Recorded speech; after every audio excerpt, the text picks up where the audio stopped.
In this episode, I talk about how to use audience data to create better content.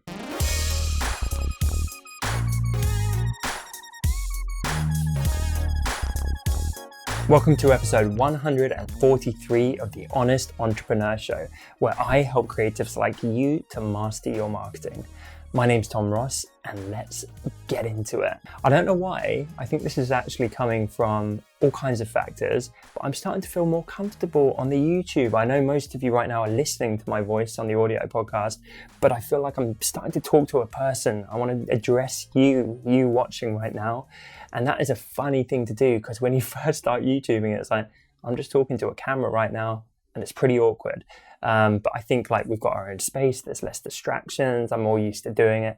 So I'm enjoying it. All you YouTube people out there, I feel like this is something I'm enjoying trying to get better at. It's your weekly question from Lenine.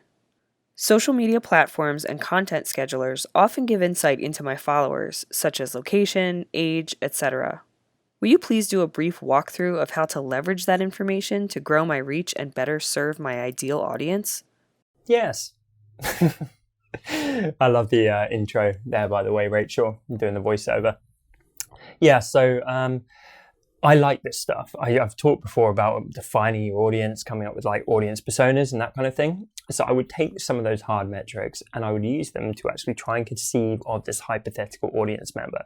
It's not going to be perfect, but it's going to give you more nuance and more insight than you would have without that data.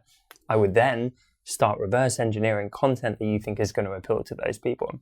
So let me give you an example. This is how I would do it. I get insights on, in fact, I'm going to open this up right now. I'm going to do this in real time. Just to really put myself on the spot. This could tell me absolutely nothing, and it may well. And also our Wi-Fi is terrible here. All right, so I'm looking at some content right now. I can see the United States is my biggest country, but actually the second, and that's not far behind, is India. And I know there's been a few influencers, I'm looking at you, Trupti, in India who have shared my stuff. And so I know that I've got quite a big contingent of Indian followers, and that's great. So what if I actually put out stuff that would appeal perhaps more culturally to them? I do notice a difference in behavior with some of my Indian followers compared to, say, my American followers. So by starting to actually pay attention and go, okay, that tells me there's a lot of Indian people in my audience. I pay attention to the behavior when I interact with them in the DMs. And therefore, I could use that to craft bits of content that's like, hey, you're normally behaving in these ways when it comes to marketing. Maybe try some of these ways over here. And I can do that with all kinds of countries. So I know, for example, the United States tends to be more overtly out there with marketing. The United Kingdom tends to be more reticent. And if I got really geeky, I could then do a piece of content talking about, hey, in the UK, we're reserved. Ha, ha, ha. Isn't that funny? We should be more like our cousins in the States. We're more overt. And here's how this would benefit us. I could then promote that post to my followers in the United Kingdom. So you can start doing some interesting stuff there. I can see I've got an age of 25 to 34 on my audience. And so I would class that as the kind of millennials range. This means if I put out a post talking about what it means to be a millennial designer and some of the challenges that those people go through, it will do better than if I put out something aimed at the 65 or older, because that's only 1% of my audience. It's over 65, whereas half my audience is 25 to 34. So again, that would do well.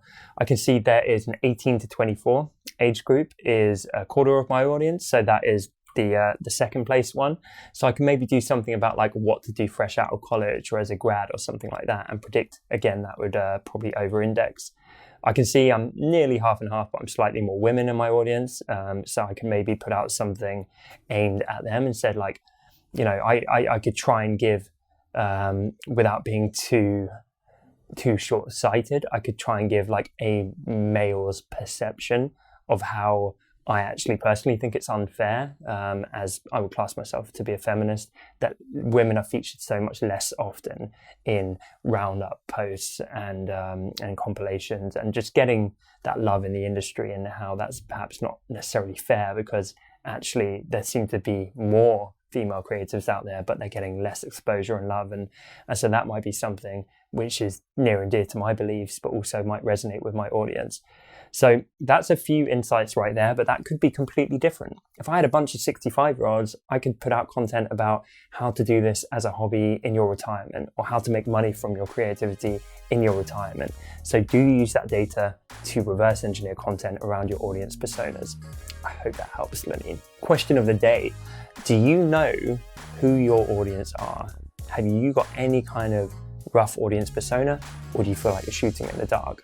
Let me know in the comments below. Thank you so much for watching this episode. I appreciate you guys so much. I'm really enjoying the YouTube show. If you are too, then be sure to hit the subscribe icon and tick the little bell to get notifications when I post new content on this platform.